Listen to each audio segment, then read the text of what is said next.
कहते हैं हनुमान जी ने संजीवनी पर्वत सिर्फ एक बार नहीं, 2 बार उठाया था। पर क्यों? इसके पीछे छिपा है एक दिव्य रहस्य। लंका के युद्ध अपने चरम पर था। मेघनाथ ने एक दिव्य अस्त्र चलाया, शक्ति बाण, जो सीधे लक्ष्मण जी के सीने पे जाकर लग गया। क्षण भर में लक्ष्मण जी मूर्छित होकर धरती पर गिर पड़े। राम जी ने व्याकुल होकर कहा, भैया यदि लक्ष्मण को कुछ हो गया तो मैं इस सृष्टि का नाश कर दूंगा। सभी देवता चिंतित हो उठे।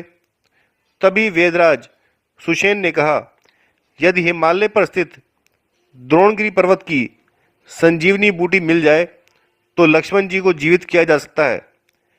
यह सुनते ही हनुमान जी ने प्रण लिया, प्रभु मैं अभी लाता हूं संजीवनी। हनुमान जी वेग से उड़ चले। आकाश में अग्नि की तरह चलते हुए हिमालय पहुंचे। पर्वतों पर असंख्य औषधियां चमक रही थी, हर एक से प्रकाश निकल रहा था। पर कौन सी है संजीवनी, यह पहचानना असंभव था। हनुमान जी ने मन में कहा, जब किसी का जीवन दांव पर हो तो देर नहीं करनी चाहिए। और उन्होंने पूरा पर्वत ही उखाड़ दिया, अपने विशाल बाहुओं में समेटकर उड़ चले लंका की ओर।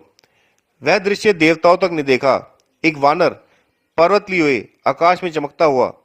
लंका लौटकर सुषेण ने जड़ी तैयार की। संजीवनी की बूटी लक्ष्मण जी की नथुनी में रखी गई और कुछ ही क्षणों में वे जीवित हो गए। सभी में हर्ष छा गया। पर कथा यहां समाप्त नहीं होती। युद्ध समाप्ति के बाद हनुमान जी ने पर्वत को उसके स्थान पर लौटाने का संकल्प लिया। वे फिर से आकाश में उड़े, उसी श्रद्धा और भक्ति के साथ। कहा जाता है जब वे पर्वत वापस रख रहे थे उस समय कुछ ऋषियों ने उनसे कहा, हे अंजनी के लाल, तुमने इस पर्वत को छुआ है, तुम्हारी भक्ति से यह अब और पवित्र हो गया है। इसे इसी रूप में यहीं छोड़ दो ताकि आने वाले युगों तक लोग तुम्हारे पराक्रम की स्मृति देख सकें। पर हनुमान जी ने वचन निभाने के लिए पुनः पर्वत उठाया और उसे अपने मूल स्थान पर रख दिया।